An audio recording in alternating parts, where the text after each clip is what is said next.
Welcome to the Sauce Pod. Welcome to a special edition of the Sauce Pod, where we trade the small talk for real talk, and we are always serving up the secret sauce for creators and digital entrepreneurs. Today, we are graced by the presence of a man who's been in the startup world for over 17 years.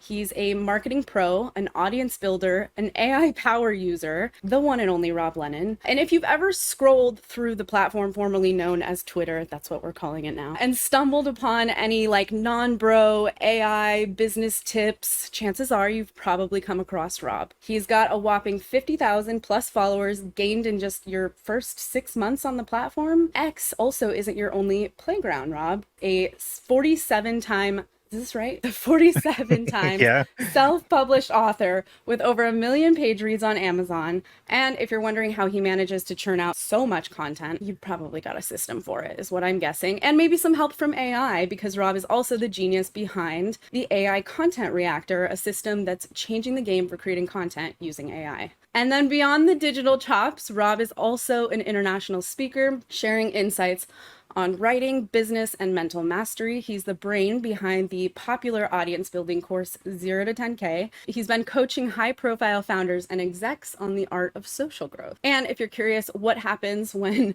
an AI co-hosts a podcast, Rob's got you covered there with Mind Meets Machine, and it's a wild ride unlike anything you've ever heard. So let's get ready to dive in with the AI whisperer himself, Rob Lennon. Rob, thank you so much for being here. It's such a pleasure to have you. Wow, what an insane intro. Thank you so much. It's fun for me to be here because I think of all the people I know from the internet that I've never got to meet before, like you're like the one person who like somehow I've never talked to.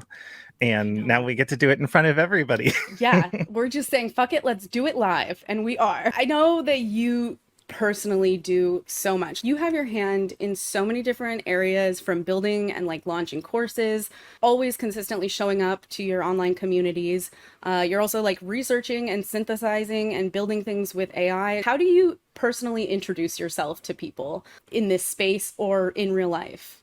Yeah. Oh man, it's gotten harder and harder over the last 6 months, especially. Yeah. Now I call myself an AI educator and Mm-hmm. founder, and there's a lot of us now. I focus on practical knowledge, like real stuff, applying the things that I learned throughout my career, through all those years in startups or writing books and all of that. Like my goal is to actually give you techniques and tips and things that are battle tested, that have examples, that are they're not just a magic pill, but the true business knowledge. So that's basically the lens that I'm teaching AI through now, is that practicality. I love that. I feel like there's not enough practical content. Sure, you can build, you can plug an API in and do all these really cool models and do all these different neat things and create a graphical user interface for something. But it's funny because most of the time that totally misses the boat, even with my clients and my community of people and my family, who I'm like, you would get so much value out of these AI tools. Here's an example. And they're like, why would I use that? What is that? So I love that you're bringing practicality and usefulness to the fold, because that's really what we need, especially for entrepreneurs. And just so we're clear also, which platforms are you active on right now? Yeah, so it's X and LinkedIn and my newsletter Okay. basically are my Okay. primary three. With a Okay. transition away from Twitter, I felt like I need to de-risk a little bit and be more active on LinkedIn. So I've definitely been investing there, but I haven't moved away from kind of where I built my main audience. Mm-hmm. Oh yeah. No, I hear you there. What is one surprising story about your journey so far in, creatorhood, entrepreneurship, that nobody would expect? Give me some sort of a little Rob Lennon Easter egg or fun fact. Ooh, do you want the dark one Oh or yeah, we love dark. Darker, twistier, the better. so when I first started growing on Twitter at the time, one of the things that you do to grow faster is kind of show evidence of how fast you're growing, and then people are like, oh, I need to see more. And I wrote this thread, and in the hook, I talked about turning down $9,000 of revenue of potential business in a single month. Mm-hmm. And the thread was about burnout and this wild ride and all this stuff. But I got a stalker, and I got this guy who he had a Okay. conspiracy theory that I was like part of the secret organization of people who were like all successful on Twitter, and it was our fault that he wasn't a successful ghostwriter and that he had never made six figures, and I had Oh turned down no. more money than he had ever made in a month like that month, and he tried to ruin my life. He got my phone number. He started like messaging my boss at the time, like this was when I was still employed, and spreading like weird rumors and lies about me. And then he tried to blackmail me, and he sent me this message. He's like, well, you need to send me $5,000 a month or I'm gonna like ruin your life and tell everybody all these things that, and it was like full-on extortion. Anyways, that was And my how first. like how big was your account? Like where did you stand in the larger scheme of things? Like you said you were still employed, right? And so you were still kind of like straddling that world at the time, and Yeah, he just singled you out? it came out that he had been fixated on like a kind of a group of people, like these Twitter Illuminati, and like he had like a larger conspiracy, but he spent way too much time on trying Oh to ruin me no. personally for me to think that like I wasn't the object of his affection. I think this was around when I hit 50,000 followers or something, and Oh my it had only God. taken like 6 months, so it was a pretty fast like growth arc. And oh man, it Yeah. was crazy though. Like I had posted this. There were some cool creators, including Claudia, who's like at the time I think she was 15. She's in Czech Republic, like she's crushing it. And I had posted like some post in praise of like, look at what this badass teenager is doing, basically. And then he was trying to spin that into like this weird, like Rob is trying to get underage girls addicted to Twitter, like story. And it was like, oh my god, like What? Oh my God, I love this story. I don't love it for you. Let me be honest. Like that sucks and that's scary and nobody should have to deal with like harassment, stalking or any of that online. But thank you for sharing this very juicy tidbit because I don't think I would have heard that story anywhere. I don't know if you've talked about it anywhere else, but yeah. that's like so fascinating to me dealing and it's something that I want to talk about too later on is like dealing with people and hateful comments and replies and just like hateful, targeted messages in general, but we will get to that. Let's talk a little bit about, well, okay, first I'm going to ask you to describe your journey so far in like one clickbait headline, if you had to. Oh, I was supposed to figure this out. That's why I made notes. So What is the Twitter hook of your life? it's funny. I asked an AI to help me with this one because I was trying to like come up with a good headline for it, and the AI decided that I was previously worked at a fast food restaurant flipping burgers, and it was like from flipping burgers to flipping the script. But I've never flipped burgers, I so I love can't use this. it.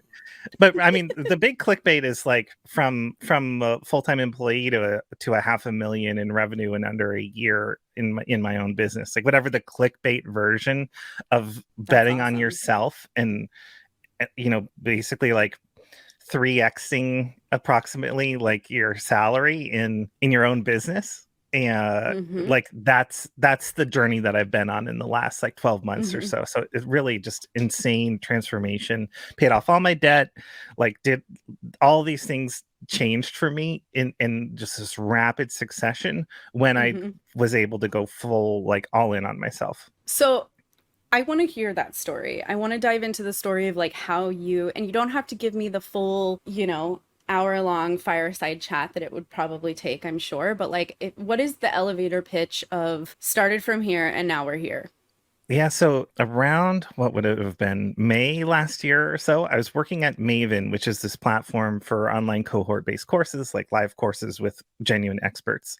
And my job at Maven was to work with their highest tier experts who they wanted to run courses and to help like run ops and marketing and just basically like be like a little mini agency for them. And so my two biggest names were Sean Puri and Sahil Bloom, who both had courses. And so I worked on their courses basically just to help take the lift off and make it so they could show up and do their thing and not have to worry about as many little details. So I'm working with these guys who have huge audiences, tons of knowledge. They're doing these courses, and I'm like, huh, this isn't actually as hard as I thought it would be. Like, like putting all this together, like I could kind of do this on my own. And so that was kind of the first big realization was like, I mean, those guys they're geniuses, right? In their own way. And they've worked really hard and they've hustled. But at the same time, if you fundamentally break things down, like what is building a brand or what is a course, it's a handful of things that kind of anybody can do. So that got me convinced like I should do my own course. And so I launched an audience building course later that year. I was coming out with this digital product. I was creating a writing system when ChatGPT hit. And this was like the big moment for me, was just as like a test of the AI. I put my writing system into the AI to see like, can it do these steps for me? I didn't think it would. I didn't think it would do a good job. I just wanted to see. And then when it did a good job, and I'm watching like 80% of my content process get done pretty well for me by an AI, I felt sick. Like I felt like I was going to throw up, because I realized like the world just changed. And I had just seen like we went from AIs that can't do very much good stuff to like, oh my gosh, this is happening. And so it really all changed for me when I pivoted that product into AI Content Reactor. I've launched my pre-sale on Christmas Eve last year, did $10,000 in sales in 24 hours, including part of Christmas Day, right? Like this is not an ideal launch window.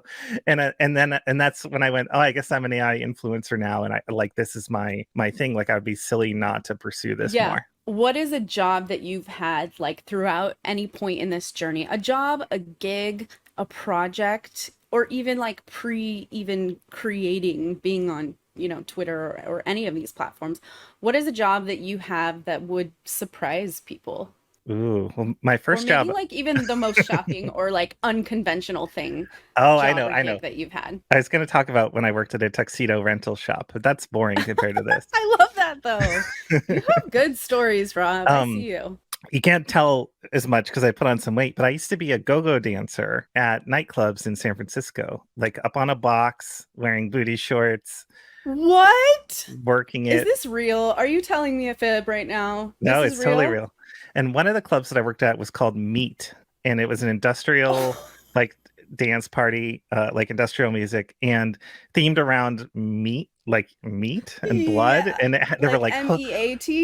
MEAT. Yeah, like at that event, we would spatter ourselves with fake blood, aka paint. So all the go-go dancers wore all white, but then bloodied. And yeah, naturally. Naturally. And there were hooks hanging, like meat hooks hanging from the walls. And was this like an all year round thing, or was it seasonal? No, it went on for a couple of years, like once a month on like there's like it was the most insane thing. And I remember one time it was fun though. There was a live performance where the artist who was performing, her name's Trixie Carr, pulled a heart out during like this dance performance, and like had a bunch of like pig blood. It was a pig heart, and like she's like doing stuff with like on stage with that. And then I'm in the back like later, like when you're a go-go dancer, you get like free drinks and Red Bulls and stuff in the back. It's like the cool place. And I'm back there having my drink, and Trixie comes back and she's like, she takes off her shirt and starts washing her body off in the sink. And I'm like, this performer is like washing blood, like real blood off her naked body. I'm like, what is my life right now? Yeah. But like, can we be honest? That's why you're so real. Like, you've had these life experiences that are so insane. And I think that some of the best, most innovative like thinkers and entrepreneurs have the same. Like, they've just gone out and done some wild shit. And they make the best stories, especially at times like these. But thank you for sharing that, because like that's another zinger. We're gonna have to add these to a reel somewhere. So like throughout this whole journey so far, how long has it been now? Like, I don't know, if you had to guesstimate, has it been 18 months, 25 months, 4 years? Like, how long have you been dedicated to doing this full time? I mean, I started with a brand new Twitter account on May 12th, 2022. So now we're recording this last day of August. So really the journey kind of started there, but in many ways it started before that, like getting the skills and the experience. And I had like been a self-published author for years, publishing romance novels, and I had tried other publishing romance novels. I love that. Yeah, I am. That you wrote probably yourself, not had Yes. an AI. This is Okay. all pre-AI. Like I started Okay. publishing Okay. 4 or 5 years ago. Basically, when you're self-publishing, the job is to find something that's popular enough that you know there's a market, but where you can see there's unmet demand. And so I got really good at analyzing Amazon categories and keywords and figuring out, oh, there's like 2 books here that are selling insanely well, and then there's no books after that. And so if I move into this category and I write a bunch of books like along these terms, and I'll give you I didn't write this genre, but I researched it, which was time travel Scottish romance, for example. So Oh. like you Okay, find so something like really specific. Outlander. Yeah, so like modern woman travels back in time, meets arrogant Scottish Highlands chief or like noble man, and is swept away into an adventure, but told through the lens of someone with modern sensibilities. And then she eventually tames the beast and forms this like romance with him, and that's that Yeah. genre, right? So Yeah. very specific. But if you can imagine, if there's a certain person who likes reading that book, and they will read every time travel Type. Scottish Highlander romance book. Yes. And so I found things like that, and I developed some frameworks and stuff, and I got really into flow state, and just write. Uh-huh. I started writing 2 to 3 thousand words an hour, Mm-hmm. and I would just and that's how I wrote. You would so just many, like pump them out. yeah, like not to That's demean the awesome. quality of the product, but Yeah. the quality was the imagination, the voyage, being swept away. These Yeah. were not heavily edited epics that you would study in English class. Yeah. These were ridiculous romps Yeah. with lots of spicy moments and lots of I love adventure that. and stuff like that. I love that. So what are some just across this journey again, like overarching before we get into it too, and I want to talk about kind of like that tipping point, the transition into just doing this, full time. What was the grind like early on, like before the glow up? And you've kind of given us like a couple little tidbits already, but like what did your daily routine look like when you were still trying to gain traction, you were still trying to just like put the nose to the grindstone, nobody really knew who you were, or maybe they did, so like I don't know, clarify that for me. Yeah, I mean, when I first started building an audience, and this was before I even knew what products I might sell or business I might do, I would do like 1 to 2 hours of writing in the morning. Then I would go to work. I had my day job at Maven and work on other people's stuff all day. Although I would check my Twitter accounts and stuff like whenever I got up to get coffee or like, move around a little bit. I'd like to like try and stand up once an hour and stuff like that, just a little bit. And then I would write threads and stuff all weekend. So I was probably doing 15 to 20 hours of social on top of my day job, which was like 45 to 50 hours during the day. So I was basically just working. Like I stopped playing video games. I stopped watching TV. I was just creating content constantly. And everything was blowing up really fast. I was growing faster than like anyone had grown in that time period, and I wanted to just grab that with both hands, but it was exhausting after a while, and I burned myself out and decided to take a break for a week or two and then come back and kind of reassess. That's the perfect segue to the question of like, what was that oh shit moment, your creator gig or just like doing content online could actually be your full-time life? Was there one moment that was key, or was it kind of just like an amalgamation of a bunch of really well performing pieces, or what did that look like that finally like clicked things together for you to want to just be like, I gotta do this full time? Yeah, well, I think it started looking at guys like Sean Purry, and now he's got My First Million, big podcast, huge audience, right? But when he did his power writing course, which was priced at like $799 per student, and he got 450 students, you can do the math on 450 times 800. Now there were some coupon codes and stuff there, but I went, I could probably do a tenth of that, or a version of this. Like, it doesn't take that many. Like, I don't need to make have a 6-figure course every time, but like, oh, I could do this. So that kind of planted the seed, and it started bothering me. And I think that anybody who has some kind of talent and has been working in a job for like a really long time, and you get enough of those seeds planted, and it starts to kind of like make you mad at yourself, and you're like, why am I not doing this? Like, obviously there are people who have opened this path in before me, and I can look Mm-hmm. at them heading down this path. I can study what they've done. There's so much out there. Like, why am I not doing this? And so Mm-hmm. that had bothered me for years, but it really started bothering me then. Like later that year, there was, like I was just working the job and looking at my options and stuff. And I was like, I think this is the time. Like, I think this is the moment to try it out. And I had a little bit of money saved up. So, like, if it went wrong, I wasn't going to be, screwed. And so I gave myself 2 months. I was like, okay, in 2 months, you have to be earning as much as you used to be making in salary, which is insane. Uh, but that was my That's challenge to myself, crazy. And did you do it? and I did it. Oh my God. I launched my first course on Maven, which was a $30,000 to $40,000 course. It was a 4-week long thing. It took a lot of work and stuff. That was a pretty big hit. And then I filled in with some consulting and things as I tried to figure stuff out. And I was like, oh, I need a digital product. And that's when I started building that writing system that became the AI writing system. But I was doing a little bit of consulting on the side, late that year. And then my first digital product was a 6-figure launch. And like, the rest is history, I guess. It's history. I love that. So when you were growing in this like early stage of still kind of teetering back and forth, what was the growth playbook on Twitter at the time, if you had to reiterate it back to me in like a very short, succinct paragraph style tone, Rob Lennon? So if you had to give me your quick rundown of like what were you doing to grow, what was that playbook? And part two of the question, do you think it's still possible to grow on X that same way right now? Yeah. And let me let me disclaimer for everybody. Don't quit your job with 2 months worth of money. Like, that was insane and a bad plan. And like I was only able to accomplish that because I have like, a ton of experience, and I was well connected, and I like Mm-hmm. everything was set up for me.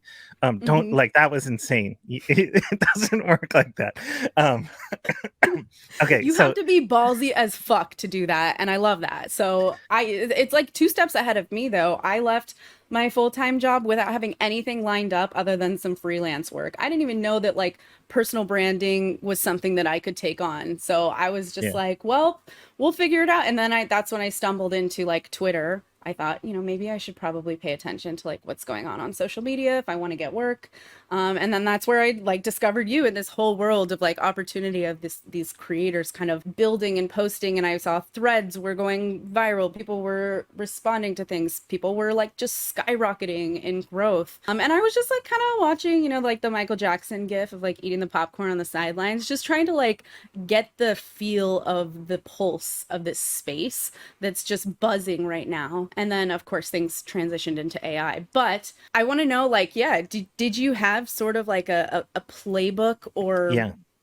like Oh, what would, and you don't have to give me the full strategy situation because I know that we could go on for days about that. But yeah. what was the quick bites? Let me give you a few things that I'm going to think about stuff that your audience probably hasn't heard before, because what they've heard a lot of the general stuff before, right? Like, Yes, you have to have yes, a good yes, yes. hook, and Thank you so you, much. you got to Yes. comment with people. And okay, I want you to think about growing on social as there's two algorithms. One is the computer algorithm, like on X, and one is the human algorithm, with like the social dynamics, the groupthink, the trends, the like what makes people tick. And so what hasn't changed at all is the human thing.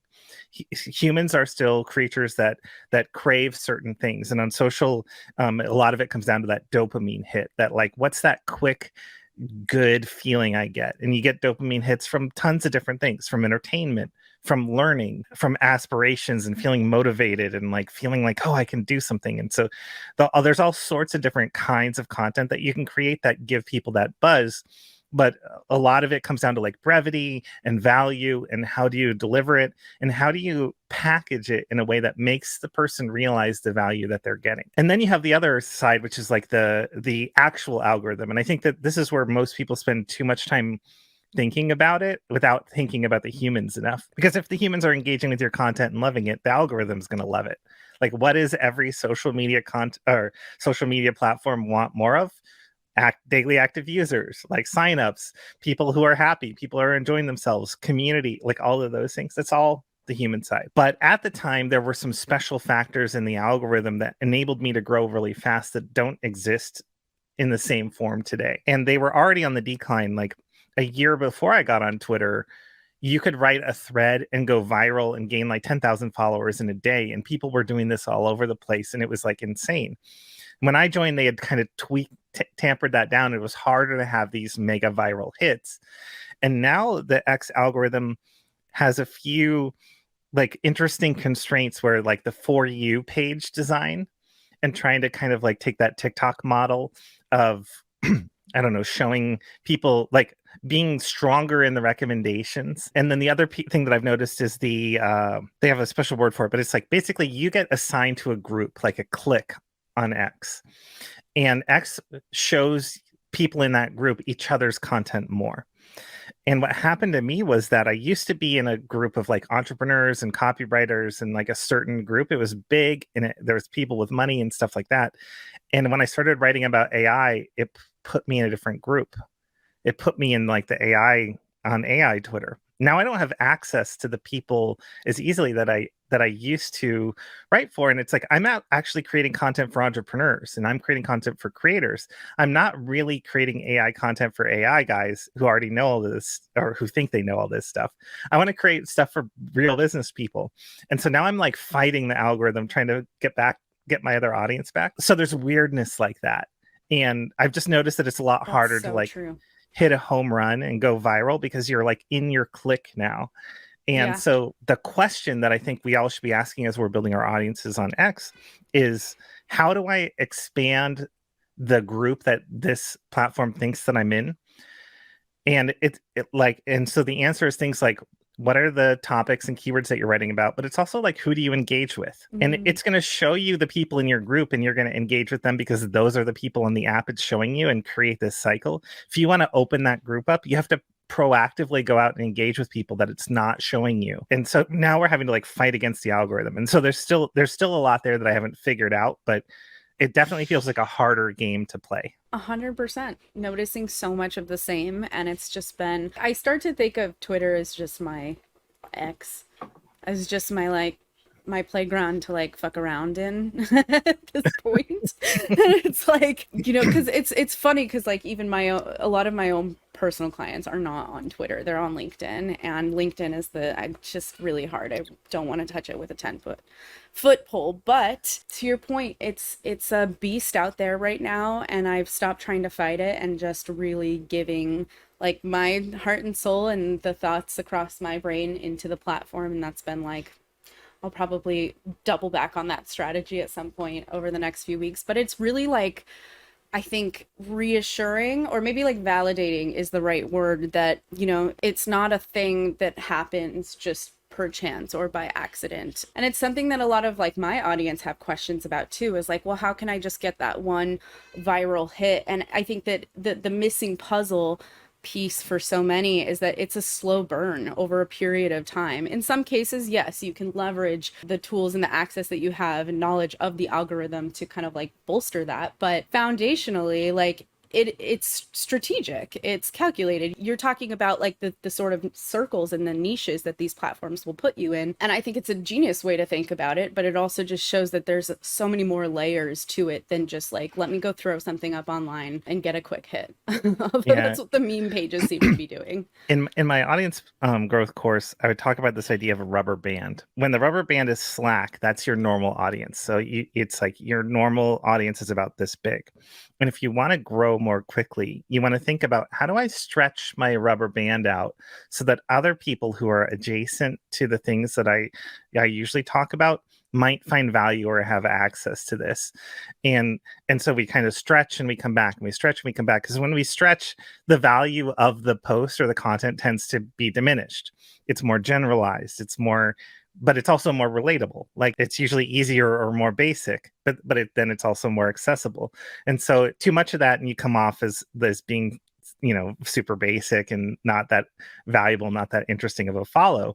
But sometimes we want to stretch a little bit so that we can attract those people into the circle. And I think that kind of pulse is maybe like a missing thing for a lot of creators who are like focused on delivering values so much that they forget sometimes you have to like introduce people to yourself and your ideas, and you need to be a little bit more generally like relatable or accessible. Yeah, I love that. Did you find when you were creating, on Twitter early on that you were also experimenting with other platforms in tandem, or were you like, what made you decide that Twitter was the place and to start laying the groundwork, and like what other things did you experiment with? Yeah, I mean, I definitely have done a little bit on TikTok and some other stuff.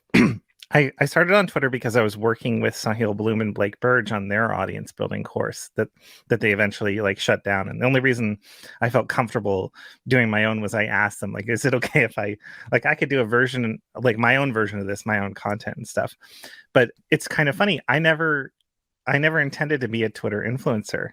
I was working on this course and I went, well, it would look bad if their course operations guy isn't even on Twitter. I should basically like be also a participant in the course and do all the things Yeah. that the students are doing. And so I basically joined, like I sort of did the course with everybody as a community building thing, as kind of like, oh, it's my job to make this course successful. I want to get people excited about what we're doing. We need to all be on Twitter. Mm-hmm. And so I had only been on Twitter for like 2 weeks and working on this course. And then we're doing the course together. It was completely accidental in a way that I even started on that platform. It's just kind of like it's what fell into my lap. Yeah. So that's cool.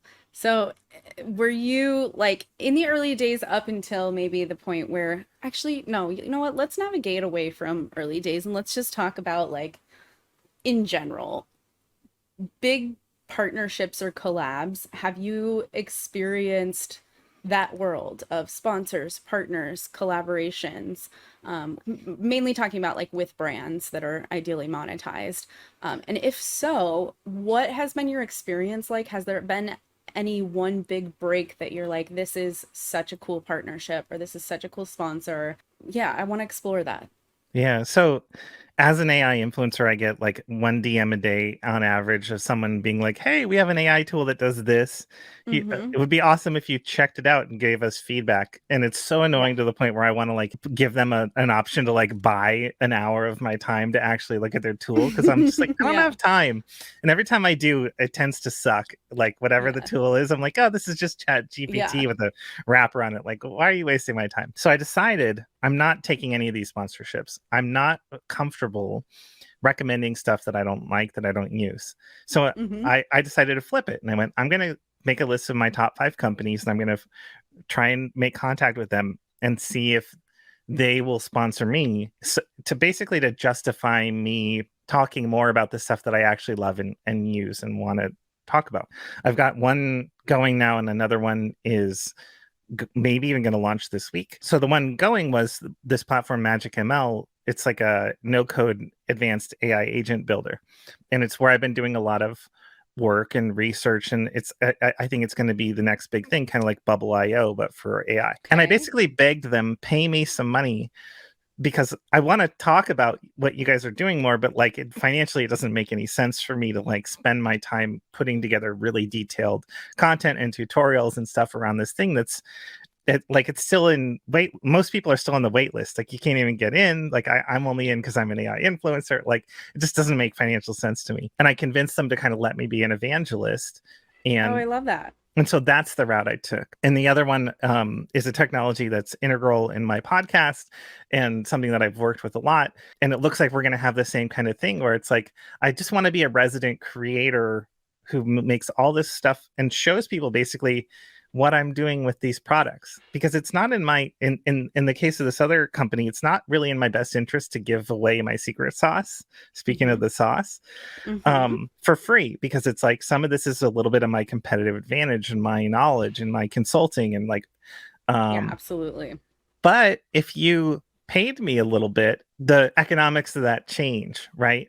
Because now if I know that I'm going to have a multi-month long residency sort of as an evangelist and creator with you, and I can share all this stuff, I'm actually going to make a little bit of money and potentially more later on with you, and that rewards me for sharing my knowledge, and it allows me to justify the 8 hours I spent putting that content together or something like that. So that's really how I'm Absolutely. approaching it. I hate when people get sponsors and you're like, that company sucks, like why did you Yeah. take their money?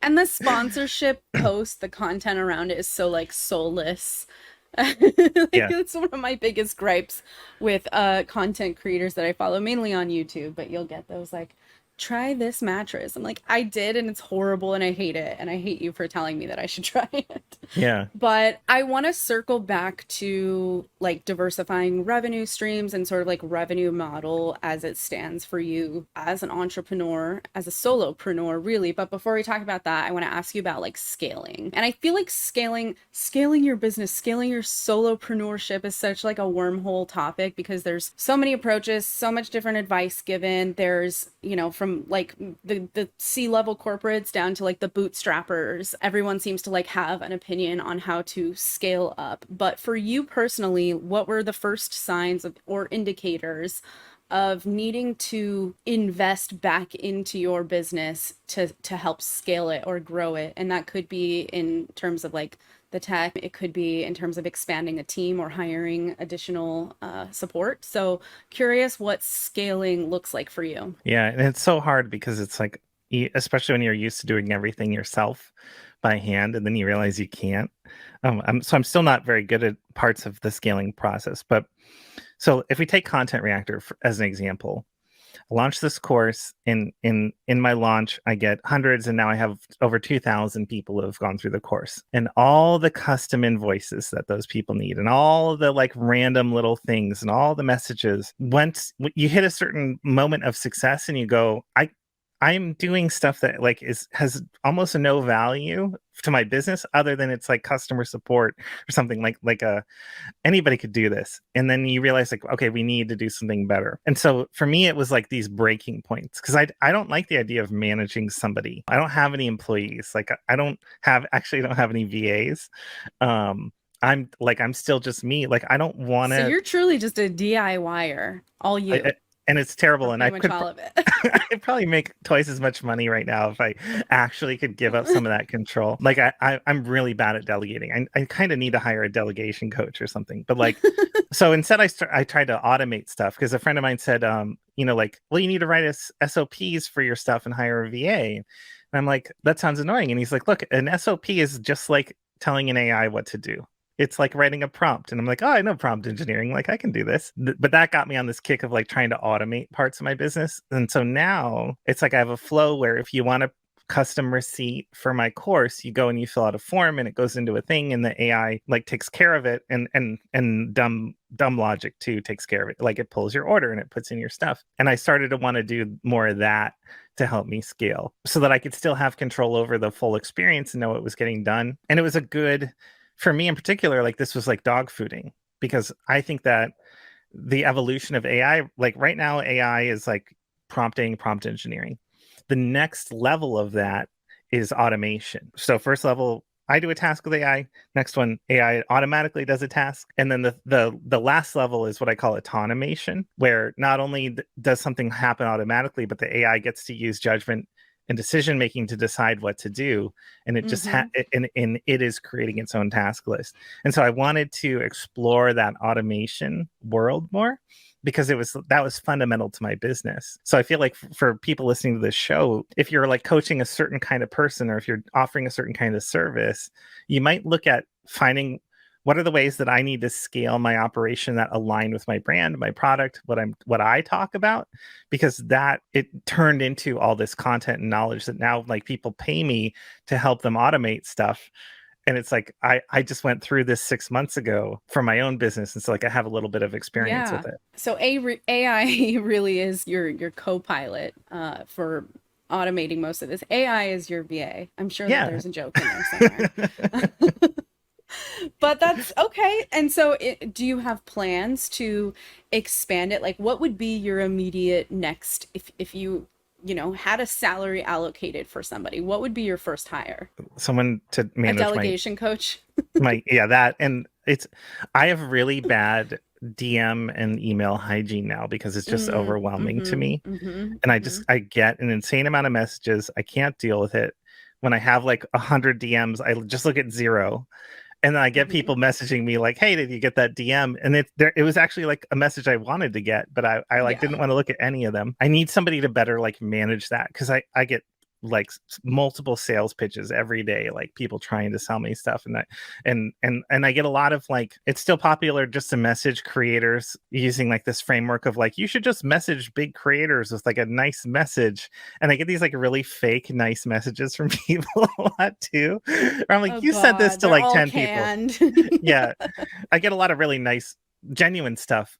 But it's Mhm. like when if I take a few minutes and yeah, anyways, you see where I'm going with this. I need a No, message this is helper. this is perfect because I told you earlier that I wanted to ask about this, but do you recall, other than, our stalker friend that we discussed earlier, do you recall the first time that you really like had some hate online that just like hit home? And how did you deal with it then? How do you deal with it now? It's an inevitable part of having an audience online. And so, what has that whole situation been like for you? I get really disrupted if somebody gets into my mind. Like, and so a little conflict can make it hard for me to like focus 4 hours later. Like when you're like, I should have said this, kind of stuff. And so I basically have zero tolerance for it now. It's like everyone gets muted or blocked instantly. I don't care if like if you're messing up my focus, like I just don't have time for you. The only time I sort of break with that is if somebody's trying to have like a meaningful,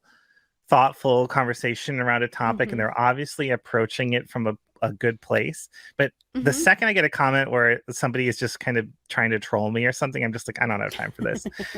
But as a I man, know. like it doesn't happen to me very often. Mm-hmm. Mm-hmm. I see women creators get shit like every day. Like Constantly. it's insane. Constantly. Well, I mean, Um, even the demographic mix on X is still skews heavily, pretty dominantly male. And so there is that, like, just by the sheer volume of it, but there's some insane shit out there. You'll have to have me on your podcast one day so I can tell you some of my stories. oh, we got to do it. Like, but so this is where it's like I get to come from a place of privilege or something on this because it's like nobody would dare. I mean, somebody would sometimes, but like almost nobody dares to post the kind of stuff on my threads, like in my comments that I see on creators like you, like all the time. And I'm like, nobody ever talks to me that way. Like, nobody questions my expertise. Nobody like 100%. trolls. Like most people don't do that. Usually, when I get some hate, it's like anti-AI hate, Mm-hmm. where they're like, Yeah.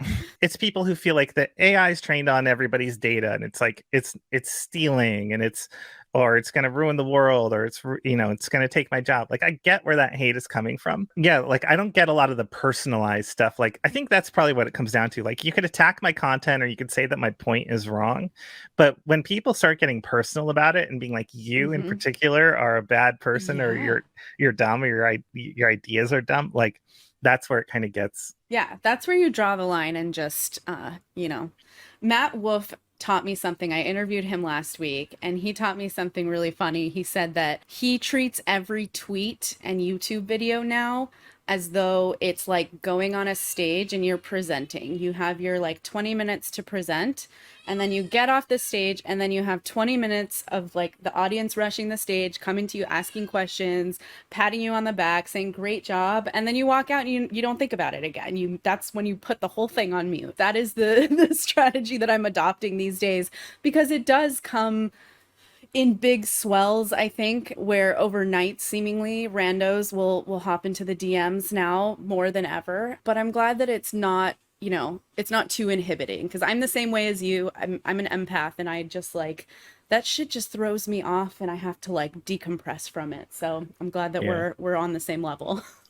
Oh no, Do you just like block mute? What's gonna happen if X gets rid of the block feature? I guess things will just be muted. Like I like block because I feel like you should not be rewarded with my content in the future if you're Yes. being a jerk to me now. Yes. And when you have muted stuff, it like literally shows you like a muted person commented on your post, and I'm like, don't even remind me that there's people out there I don't like. Like Like, who I made don't. that you? I don't want to I know about that. know. Like Yes, 100%. I get it. Like we're trying to have a transparent social platform here, and Hmm. I understand the idea behind that, but I think it's stupid. Like, Yeah, it's yeah, just there's so toxic, much wrong. toxic hellscape, vibes, I think would just become inescapable in some places of Twitter. I mean, there's some really deep parts of that platform that like I'm sure you've probably dug through them and it's like I didn't even know that this like little niche of people existed and here they all are doing their thing. And in a lot of ways I think like entrepreneur, creator, like writer, copywriter, Twitter reflects some of those just at a larger scale with better values. But it's wild west out there on the X, you guys. I know that everyone asks you this, probably. I'm assuming that everyone asks you this, but I'm gonna ask you it. So hopefully you'll give me a different answer. Or one consistent and true to your nature. How do you do it all? What does your workflow look like? What does your daily life look like? Oh, it's a mess. I'm a very creative person. Hmm. And one of the things that I worked on in this, a lot of this goes back to like the romance novels again, things like flow, things like ideas, like how do you have more great ideas? How do you get them down? How do you not stop yourself from having ideas? And so I need a system, so to speak, that's very fluid, that doesn't have a lot of rules. And so one of the things I do is a daily page, I have a note taking app. I use Obsidian, but like could be anything.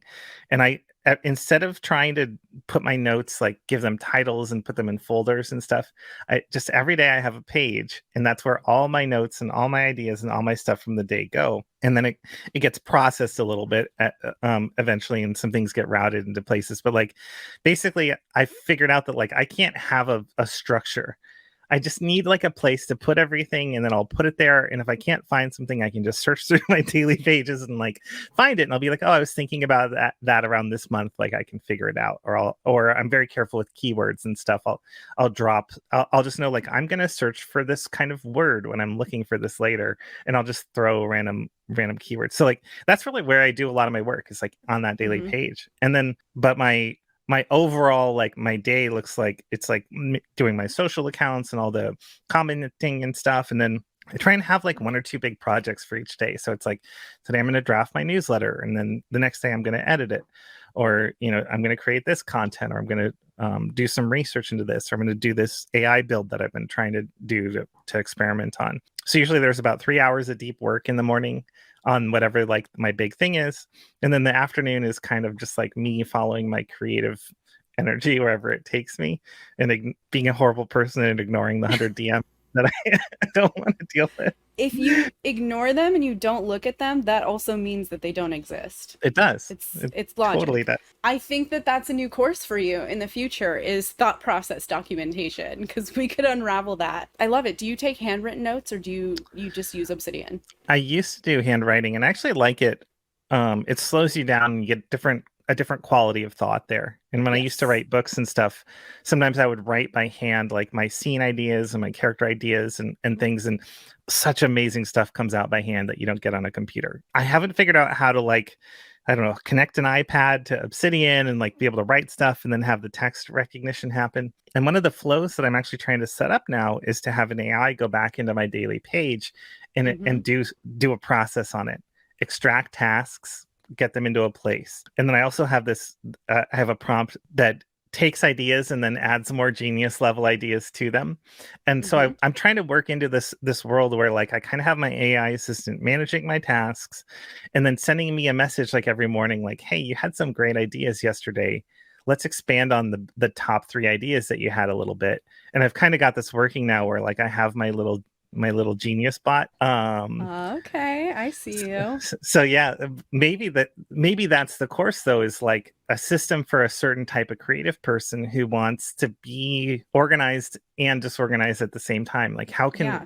that, because to me this is a really interesting challenge that AI can solve. Like Yeah. how can you enable me to not have to process, I hate processing my tasks and stuff. Like how can you Mhm. kind of do that for me and just pull them out of my notes so that I don't have to worry about that, things like that. I love it. All right. Well, whenever we're ready to build this, Rob, I'm on board. That's really cool. And when we're talking about AI tools too, I want to make sure that we get this in there before I forget about it again. Could you give us a rundown of your AI tool stack? Just for, giggles. Yeah, no, like so the two main ones I use are not that uncommon these days, which is ChatGPT and Claude. Claude you Mm-hmm. can access Loving on Claude. poe.com or claude.ai. Claude more creative, more personable. ChatGPT more cognitively capable, let's say. So for a task that has a lot of logic or a lot of processing, usually ChatGPT is going to be better, even if it's not as creative. Other AI tools that I want to recommend to your audience that maybe they aren't using are, one of them is called Perplexity. You may have tried Perplexity a few months ago, but if you haven't tried it recently, go back and try it again. It's like an AI plus real-time search engine. It's really fast, and it just pulls up fresh, new, related information to what you're talking about, and injects that into what the output is. So if you want to review research or best practices or find out about something that's going on today, Perplexity can be a really great way to do that. Whereas like ChatGPT is still knowledge cutoff September 2021, and even with the web browsing plugins, not as good. So Perplexity.ai. Other one is called consensus.app. I love Consensus. And if you're a content creator, you should go there. It has access to all the research papers, all the studies, all the things that you have to spend real money on to access, where like you need those multi-$1,000 subscriptions. It can see those. And you ask it a question and it uses AI to search all the papers and come to some kind of scientific consensus around what the actual answer is. So you could say things like I did this as an experiment the other day. What foods are good for muscle growth when exercising? And now we can not just get like a fitness influencer's point of view and what they do, but like we can see what has actually been studied and proven to help with this. And so we find things like Chinese chives was the top answer, have been studied to like they've got something that helps with muscle growth. And then it'll show you like an abstract of the paper. Yeah. And basically all content, in my opinion, maybe not all content, really great content is rooted in data, is rooted in truth, is rooted in expertise. And if you want to find things related to the topic that you're creating content around, like go to Consensus and ask it a question or ask it about a thing. Either it'll improve your content because you'll get some kind of actually science-backed information that'll make you smarter and make your content smarter, or you can even cite it and say, hey, in this study they found that this is happening and that's why this content that I'm creating for you is important, and let me show you this thing. So now I use that every time I write a newsletter. Now I have like a science behind the framework section. And whatever I'm writing about, I look up the research to prove that it actually works. And it's not just, excuse me, it's not just like whatever. Yeah. Yeah. I love that.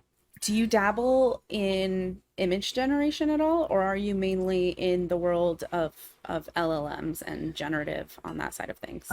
I do a lot. I think I've got 30 or 40,000 images generated in total. I was an early adopter of that, but I do it mostly for fun. So I don't write about it as often. I just sort of do it for relaxation. Yeah. Yeah, it really is though. Like it really is that. I find myself spiraling into late night wormholes. That's my like witching hour where I work the best. And when I need a little break and I don't want to scroll on the Twitters, I will just throw some stuff up into Midjourney and see what happens. And then, that'll usually like activate some different part of my brain, hopefully, so I can finish the task at hand. But it's actually taught me a lot about large language model prompting. Because how so? With an image, you can get feedback pretty immediately, like what your prompt is doing, and then you kind of get into a puzzle where if you're trying to generate a certain kind of image, figuring out like what aspects of my prompt are getting this result, and how can I reword or restructure or use different things. So for example, let's use the example of negative prompting. So like in Midjourney, you can do -- no and put something in. So you could say, show me a hot dog. And then if you say no food, you get like a chihuahua that's on fire. And if you say no animal, you get a hot dog like to eat, right? And so in learning about the negative prompt, I started to think about what do words mean and what are their relationships. And negative prompting is so fascinating because a lot of times you want part of the negative prompt, but not the negative piece. So I want a human being that looks with natural skin. And so your first indication, well, what should be negative prompt? Negative prompt, blotchy skin, right? Or like if I want like clean skin. But in the word blotchy skin, I also have skin. It also contains a part of what I want.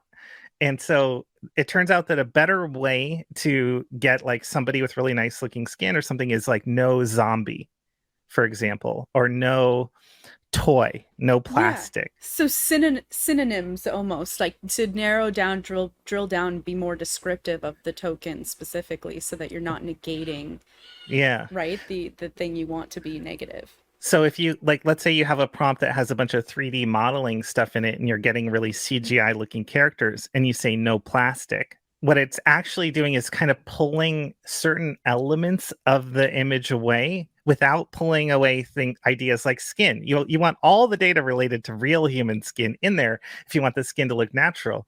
So what are we actually trying to remove here? No cartoon, like another one, like if you're trying to get something that looks photographic, what has all the elements of the thing that you don't want and none of the elements of the thing that you do? So that taught me a lot about the power of even just one word to prime the AI model into kind of to use the metaphor, thinking differently, like inferring different information. And now I find like there's just magic words with AI prompting where it's worth it to really experiment and figure out like what's the magic word that gets to the result that I'm looking for. God, I love that. I feel like we could continue going down this rabbit hole of these AI tools. But I do want to focus on more of our creator journey for now, or an entrepreneurial, all-encompassing experience that is Rob Lennon. And I do want to ask you, if you're comfortable sharing, what does your revenue breakdown look like in percentages? Yeah. Like from So all of the different channels or streams, I should say. I'm very primarily in course sales. So Okay. if we look at that 500,000 number that I crossed like a few weeks ago, it's something like 450,000 in course sales, and then 50K in consulting and other like one-on-one type That's engagements. so fascinating. And that's like what you originally set out to do though, right? Like you started this journey thinking like, okay, let me see if I can pull off a course. They're doing Yeah. it. I could figure it out.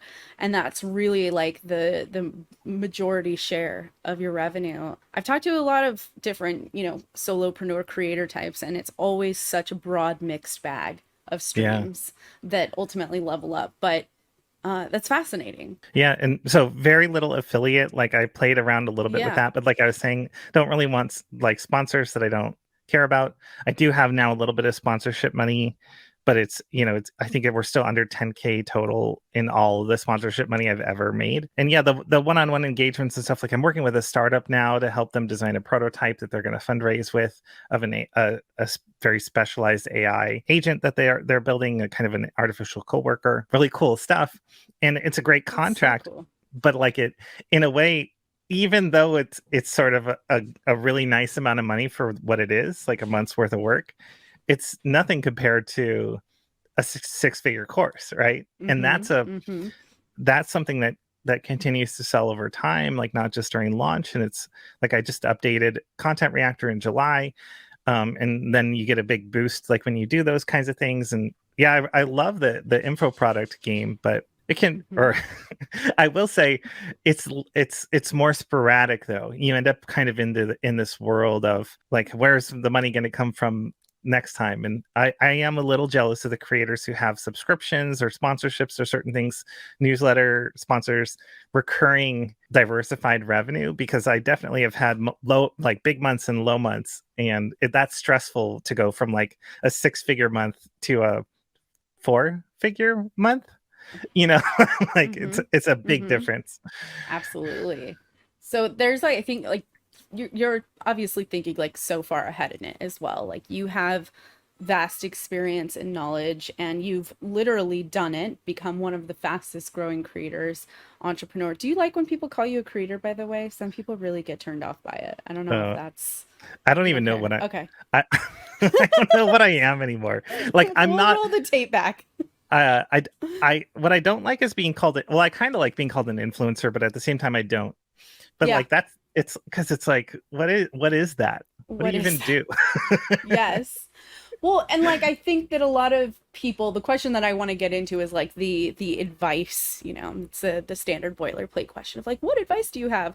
But really from this perspective of like I think there's you and there's a level of solopreneurs, creators, influencers across not just this niche of AI and, you know, marketing and copywriters at this intersection, but like across literally every niche, and people who aspire to that and are looking like, how can I lay a path? How can I lay the groundwork for myself to be able to build something where I don't have to go to a clock in, clock out, trade time for money type of thing. I want to build what Rob Lennon is building, or on, you know, my own unique path. What advice would you give to people who are trying to figure out where to start? Yeah, I think a lot of people try and come up with this big plan, and then they either never execute it or they do execute it and it doesn't go very well. And so it's like this overthinking thing. And I've even done this, and I've over invested in stuff and then been like, wow, that didn't make me any money at all. Like, why did I just spend a month doing that? Like, so the big thing is like, do something that proves the thing that you think you might want to do. How can you validate this? How can you like you want to create a course? Okay, why don't you try pre-selling a course and not actually create it unless you can get people to spend money on it first? So what you really need to do is come up with a concept and a landing page or an explanation of the value. If you can't do that, it doesn't matter how good your course is, you're not going to be able to sell it anyways. Like, how can we validate our ideas? How can we take like a tiny step in a direction to see if it's the right direction? Like, a lot of people don't know for their personal brand or their personal platform, like, what I like so many things. What should my niche be? Like, what should I actually talk about? Well, how can you figure out if there's an audience for this? What kinds of posts, what kinds of questions? How can you figure out if there's an audience for the newsletter you want to create without spending the next 3 months designing a newsletter without any like customer feedback or audience feedback? Yeah, I think that's the big thing. Like, you know, get people involved and get them to prove their interest in something before you overdo it. Validation on so many levels. I think that's the first time I've ever heard that as a big piece of advice. It's always like the be you know, but it's like so true. You can validate on a microcosm. It doesn't have to be a huge time and effort and resource suck either, like you said, Rob. Are you ready to do some rapid fire? Are you feeling Yes. a little like we can move into this? Okay, so like how should we do this? Should we do? I know we gotta like hydrate you people. We're ready for it. Should we bounce back and forth? Do you want to ask me questions? Do you want me to ask you questions? I thought it would be funny if I had questions for you, and so I brought them. Yeah. Oh my God. Okay. Well, can we take turns? Yeah, let's do it. Sure. All right, you throw me a question, then I throw you a question, and this is gonna like I don't know. I'm getting a little fired up now because I have my baseline questions and then I have my like spicy questions. So we're gonna have to see like where this goes. Ooh, spicy questions. All right, Questions. start off easy. What is your favorite like quote from a movie? This is Like, really hard. You put me on the spot like this. Okay, I'm just gonna say this because we talked about it, so I feel like the common thread here. Can it be from a TV series? sure, yeah. Okay. Scottish Highlander meets English woman time traveler and calls her Sassenach. And that's the story. That's my favorite. I love it. Yeah, it's good. I would be okay with that being my like pet name, we'll be honest. Okay, that was a good one. What object or possession do you consider to be your greatest pride and joy? Ooh, what's my pride and joy? Or that you value the most, I could say. So lately, this is maybe not what I value the most, but it's what I value unexpectedly high for what it is. Okay. I bought a pair of Crocs finally. Stop. Because my sandals were always like falling apart and like some, you know, like, and now I'm like, oh, I need to like take out the garbage. Like, oh, I'll just like slide my feet on into these Yeah. bad boys and like I can walk Yeah. on that broken, rocky, piercing Yeah. ground without. And I actually wear them way more than I would love have that for you. expected. Do you have charms for your Crocs? No. You know those little like. All right, we'll have to send you some. Coming No. up soon, some sauce swag. You can now buy charms, sauce Crocs for your sauce Crocs. We'll workshop it. I want a sauce charm. All right. Right? Like, how cute would those be? All right, your turn. What's your biggest pet peeve? Oh, geez. I would say probably like mansplaining or interrupting. Especially because I think like I do a lot of FaceTime with people, right? And so it's clients, it's audience, it's like coaching, and it's my family and friends. And when somebody finds the need to interrupt like a valuable thought in the middle of it and kind of deviate the conversation into what I consider a very like mansplaining space, that just like nothing pisses me off more than that. Like I have literally gotten up and walked off with, you know, at the bar with my friends or whatever when that happens. So, and it happens in every corner of life. And it's not always men who do it either. I will preface it by saying that it's like a broad spectrum of humans who take this trait to heart. But that's probably it for me. Oof. All right, Rob, what are your top 3 hobbies or interests outside of the realm of AI, content, and general tech online nerdery? Yeah. So something I still do to this day to relax is I'm back playing video games a little bit. I play Overwatch, Okay. Okay, and yeah. I'm a tank main. Okay. I'm also older. And if you don't know any of these things, what I'm telling you is that I used to be like a competitive, almost Counter-Strike player, and I was like really good at great Yeah. aim, really good at shooters. But that was like 20 years ago. So now, like my reactions and stuff aren't as good, and so I'm obsessed with like gamer psychology and game sense and placement. And this, as a tank, you need to make space for your team. You need to create openings for them to make plays. Like it's not just like go and hold down the trigger and shoot things. Like there's a lot more to it. And so yeah, so that's one of my sort of like weird hobbies, is like thinking about how, as a not as good as I used to be player, can I like still crush these 19-year-olds who are like destroying out there. Love this. Now you can come in with your years of wisdom and just be like, eat shit, boys. Yeah, well, I mean, I love like taunting them into making bad plays. Like you can bait people into bad positioning, and it's like, oh, that was too easy. Like you followed me into this little hallway. Like, why'd you do that? Now I'm gonna like now I've got you. Yeah. now True human, a true test in human psychology. I love it. This is why I never play a game against a marketer, because they're gonna like understand triggers and reactions and how to play that. So that's definitely one of them. I might say cooking. Like I love to I don't know, make cool stuff in the kitchen. I'm not like a virtuoso chef or anything, but like I have an appreciation for like learning new techniques or figuring out how do I make that. Like you'd have to spend $40 at a high-end restaurant to like have this amazing dish. Like, can I actually just make that? Can I like go to the store and buy $15 worth of stuff and spend 45 minutes and make it? Like I love the idea of what's your favorite thing to make? I know I'm interrupting the flow, but this is gonna sound not as sophisticated as what I just said, but my still favorite thing, I make these fresh California style tacos. I fry the shells, the white corn tortilla in oil, like on the stove. Like they're not deep fried or anything. It's they get the right amount of crisp, perfectly fresh. Like it's and then ground turkey, seasoned ground turkey, and diced tomatoes and lettuce and sour cream and guacamole. A really nicely cooked tortilla is only edible for like 2 hours, and then it starts to get stale or weird. And so making your own like crispy tacos at home is so much better if you make your own shell than if you buy like these weird. I tell people this all the time. I'm like, it's so easy, you guys. And same with like pasta sauce. I always make my own pasta sauce because I'm like, you can make it 100 times better, and it's like, it's not a difficult thing. I love that you make your own taco tortillas. That's amazing. Yeah. Oh, it's so Very good. Cool. So okay, good. You have one more hobby or skill on the list still remaining. I don't have time for any more hobbies. I work too much. That's it. Yeah. Do you read? Do you consume? I used to. Question. But probably dad jokes. If I had to like pick one more.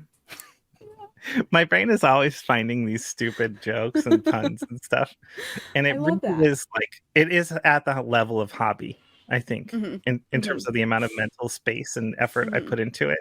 Like I'll spend 5 minutes. It's almost a full-time job. Like there's a lot that goes into it. I know. Yeah.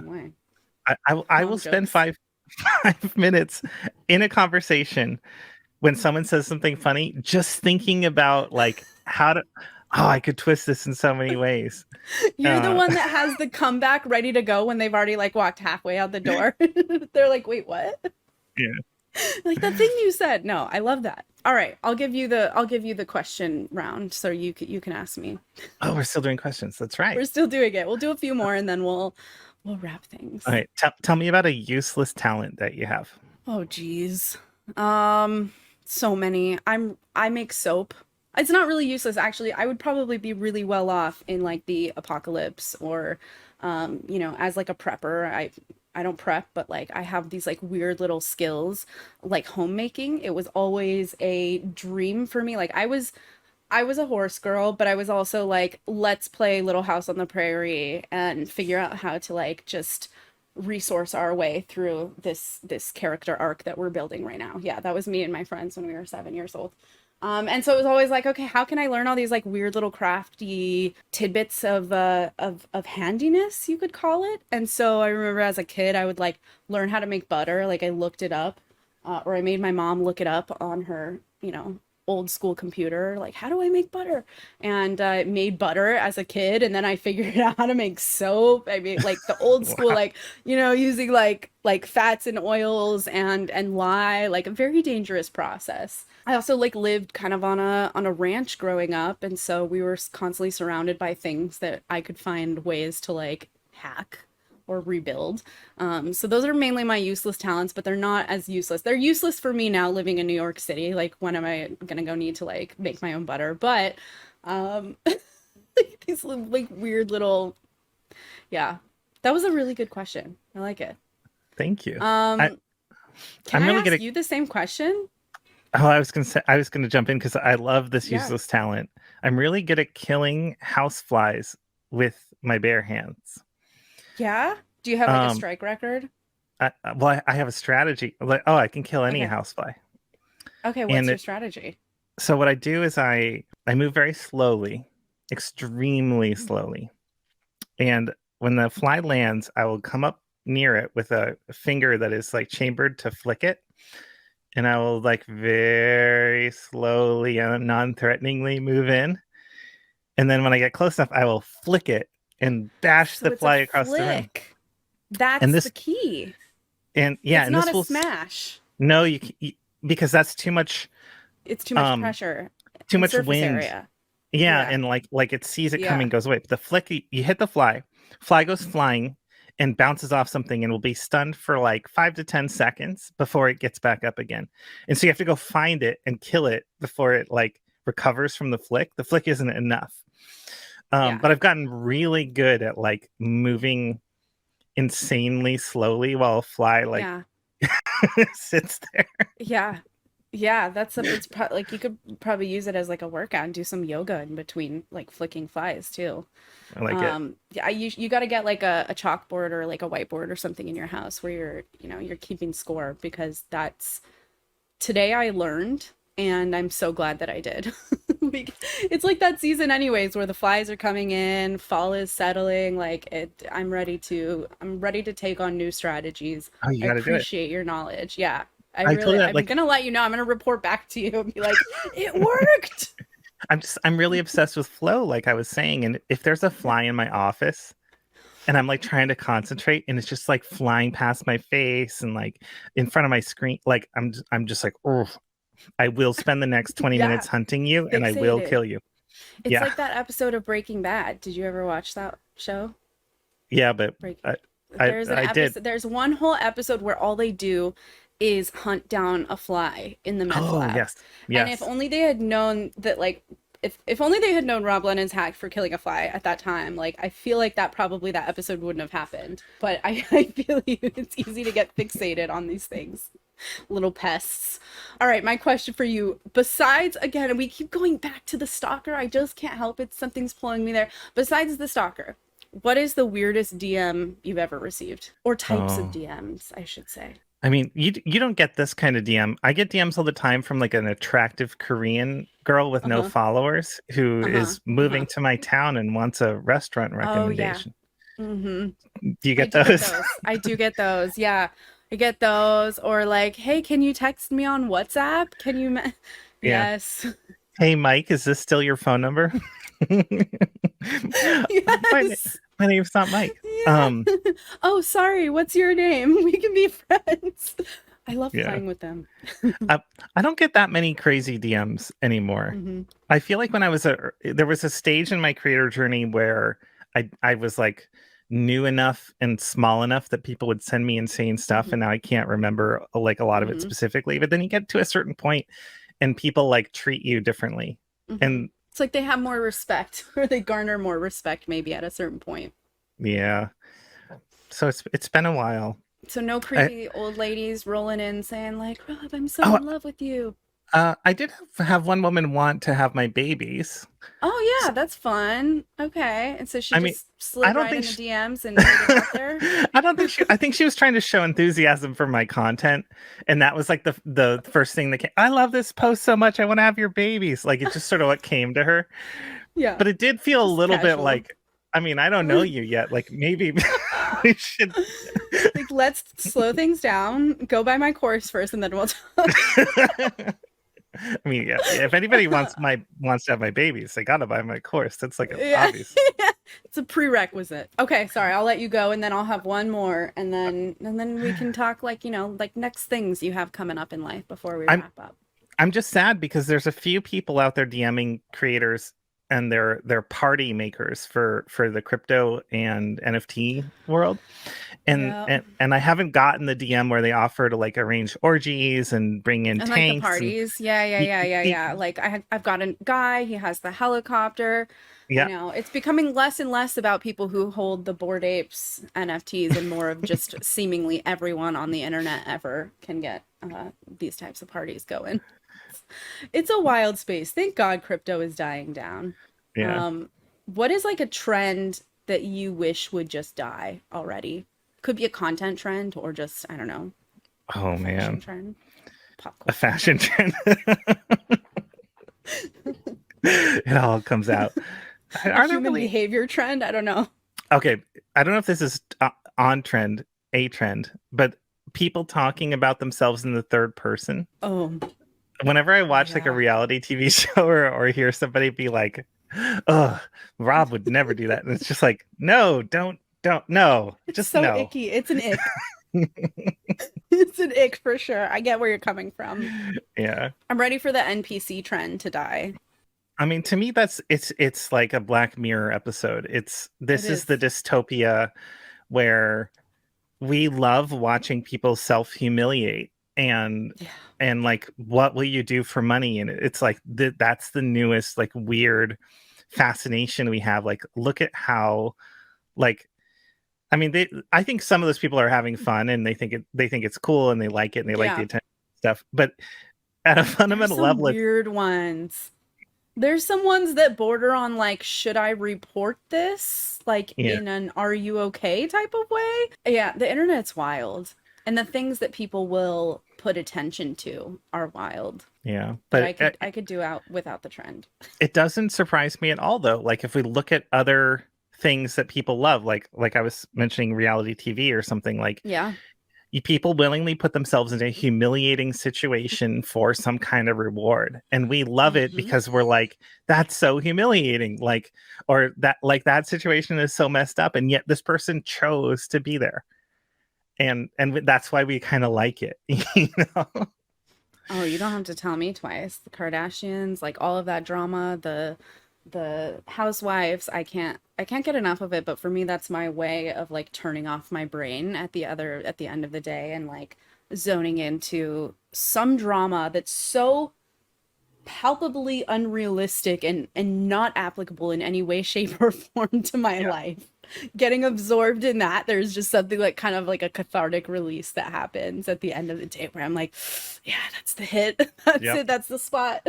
I used to watch important television with good dramatic arcs, and I'm with you on like, I'm just ready for something really dumb, like, Just, yeah, and asinine. absorbing and dumb, and what it even is this? Okay, I got a easy one and a hard one. Let's start Okay. easy.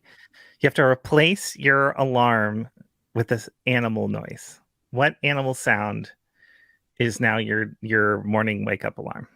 Easy owl, An owl. without a doubt. Oh, hoo, hoo. Yeah.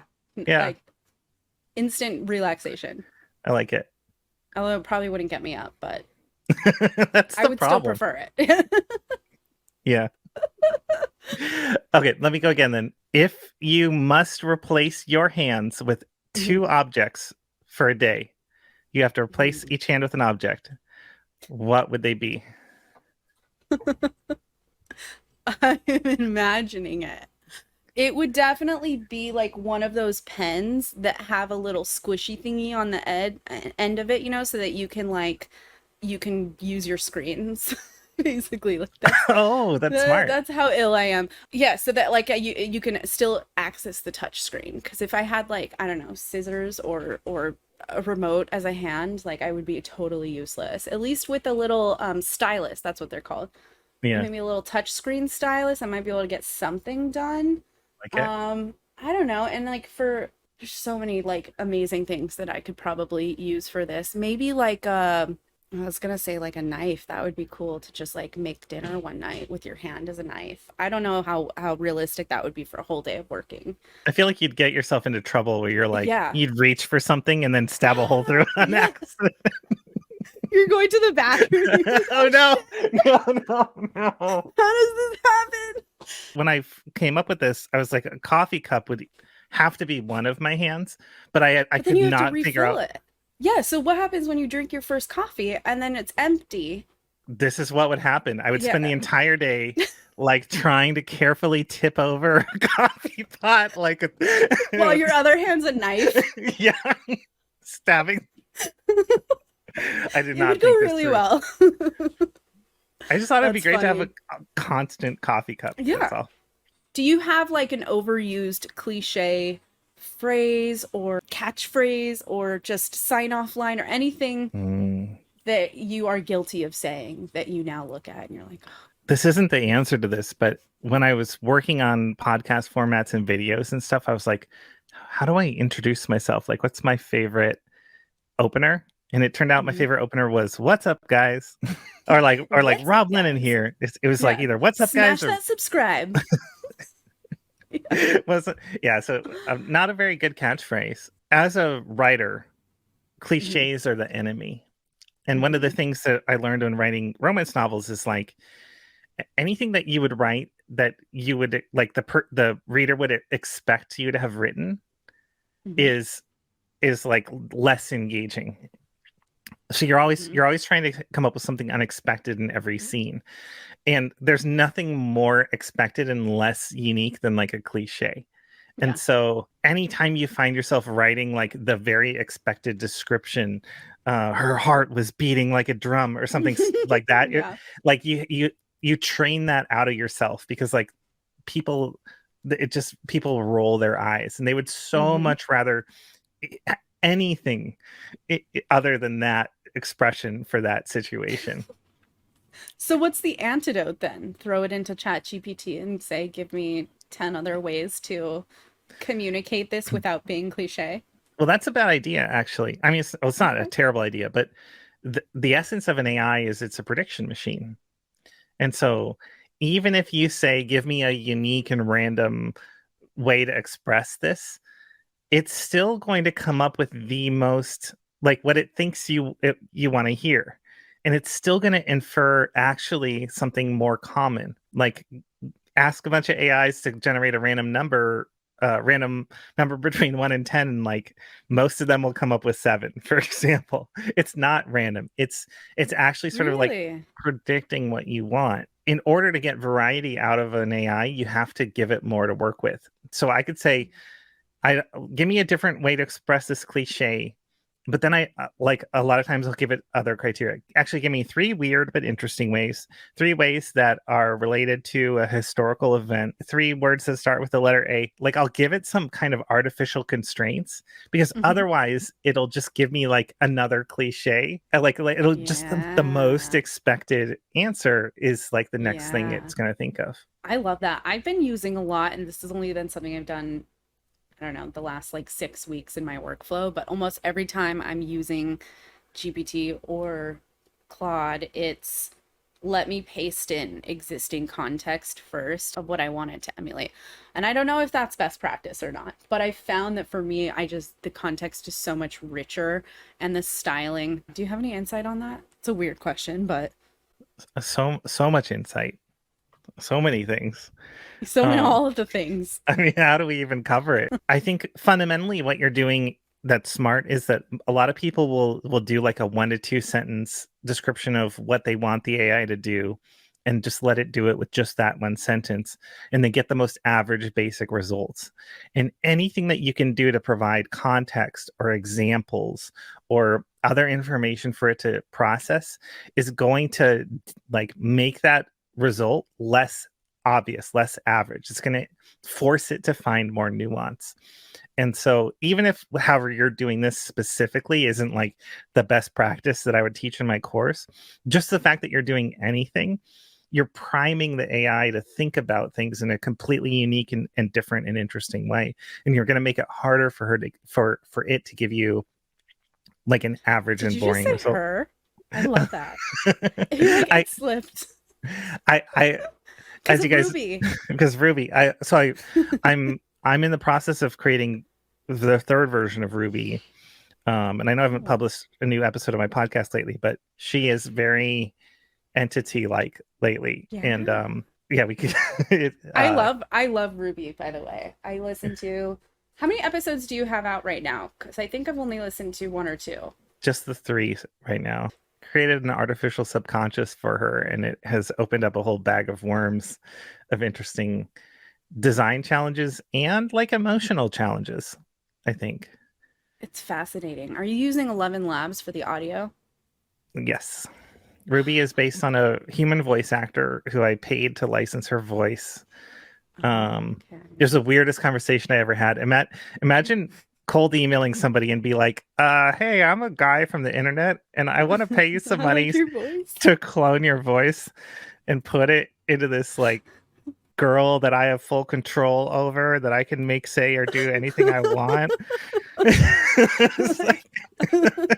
So what did she say? I mean, she's a voice actress, right? So she might have already been used to that. I knew her from my days writing romance because she had done a few ebooks and things. Mm-hmm. And so my first email was like very straightforward, like, hey, this is who I am, this is what I want to do. And then my second, she didn't respond. And she told me later, she showed it to her friend and she was like, this is the shadiest thing. Like, but I emailed her again. I was like, hey, by the way, clone you. Like I'm familiar with you from these things. Like, that's why I want to work with you. I think you're the right vibe. Like, for that project, I wanted something a little bit edgy, a little bit interesting, because for an AI to really resonate with the audience, you have to have this emotional connection. Mm-hmm. And I felt like her voice was the right amount of expressiveness, and it was just a little bit sexy. Like, she does a meditation tracks like on YouTube, and so I put those into the when I built the voice, and it's a breathy, soft way of speaking. Love that. And so sometimes we get a little bit of this edginess to the voice, and then as a listener, you have to decide how you feel about this kind of like hot voice occasionally coming out of this AI. Like, so I had like this idea in mind. I was like, oh, I want her for these reasons. Yeah. But is Ruby 3 coming out, or is the voice actress that you have going to be manifested through the third iteration of Ruby, or is it already out? Her cognitive architecture is updated.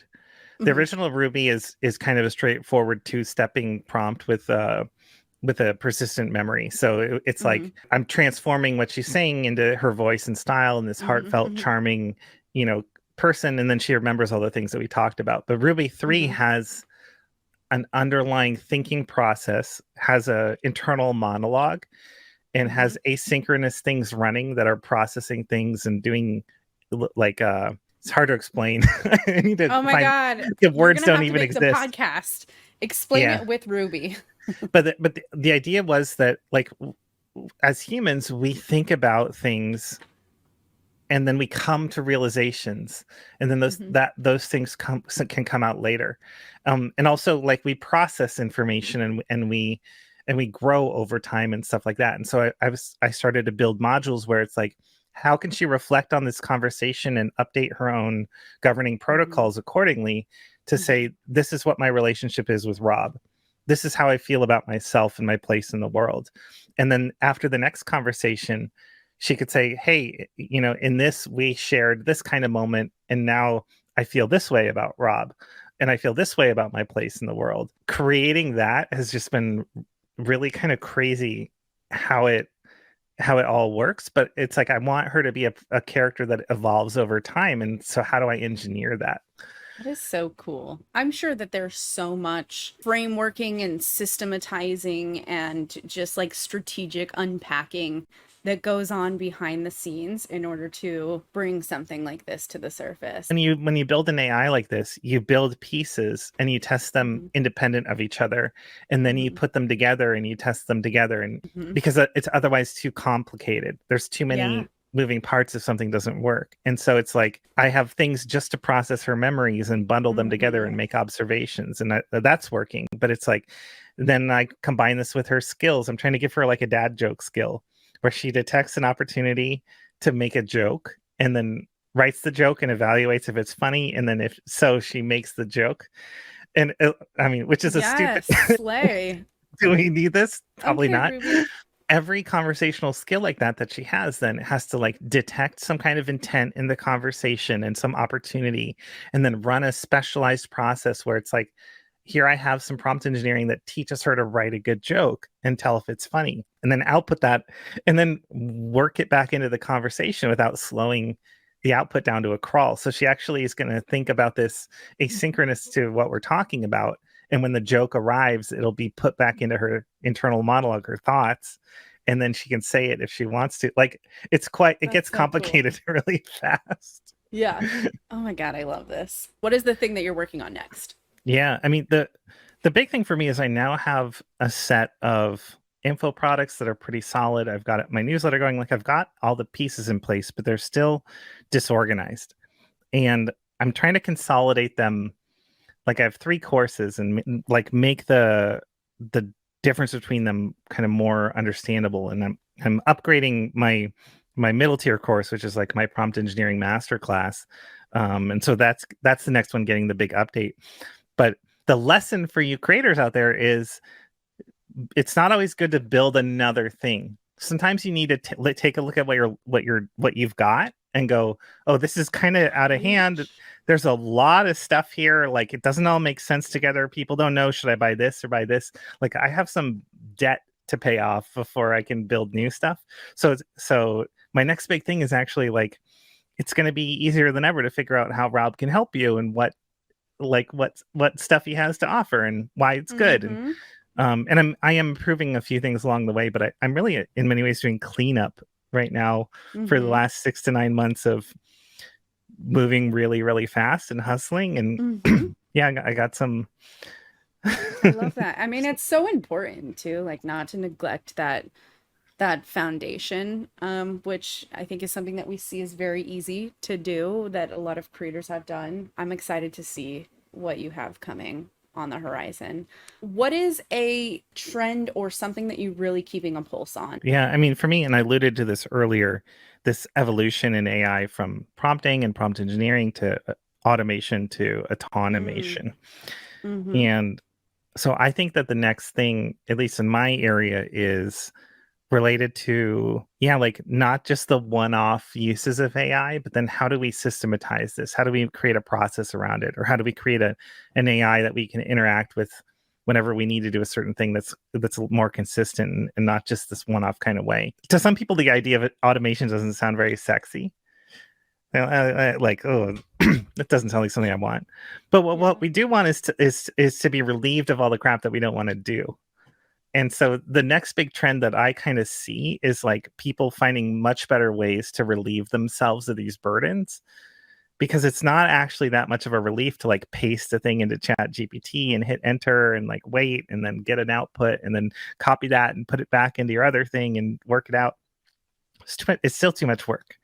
We want instant gratification. So the quest for automation. Maybe this is my new word that I've invented. I don't even know. I think so. You keep saying it, and I'm like, yes. So AIs that have skills and discernment and judgment that are applying their skills as needed, and you getting to take a step back. I think we had a false start in early 2023 with autonomous agents, and then people were like, this is so cool, and then they're like, oh, this sucks, can't actually do anything. But I think it's coming back. I think we're going to see some that actually 100% do stuff. Okay, so Rob, how can people stay connected with you? Yeah, so my quick stuff is, if you're interested, add me on LinkedIn, Rob Lennon, on X at that Rob Lennon. The podcast Mind Meets Machine is available on all major podcast platforms and YouTube. To have a listen. I think that you will be freaked out, surprised, uneasy, excited, lots of emotions there, and it's a high production value podcast in the spirit of some NPR podcasts and some of my favorite stuff. So I think you'll enjoy the format. It's not just me talking to ChatGPT. It's way, way, way different. And then if you're a content creator, AI Content Reactor is my best-selling course. Tons of 5-star reviews. AIcontentreactor.com. It's a way to create authentic and genuine content at a speed and scale that others can't match with the help of AI. And it's really probably the thing I've built that I'm the most proud of in terms of being innovative and life-changing for people. I love it. Thank you so much for being here with us today, Rob, and taking not 1, but almost 2 hours out of your day to have this conversation. I know that people are going to find it so valuable, and we are definitely going to loop back around. We have to in the next couple of years, because I'm following, you're already in my whatever the opposite of a burn book is, an uplift book. You're in my flight book in the best way. So I know that we'll definitely be keeping tabs and coming back, but thank you so much for just being here, sharing your story, kicking back, having some laughs, and just, being around this corner of the internet. I really appreciate it. Thank you for having me. Hey guys, that's a wrap for this week's episode of the Sauce Pod. Hope you enjoyed yourself, maybe even learned a thing or two. Don't forget, you can subscribe to us on YouTube. You can also subscribe to our newsletter that goes out every Monday night. All of the latest and greatest tips, news, and trends for content creators and digital entrepreneurs. Until next time, stay saucy.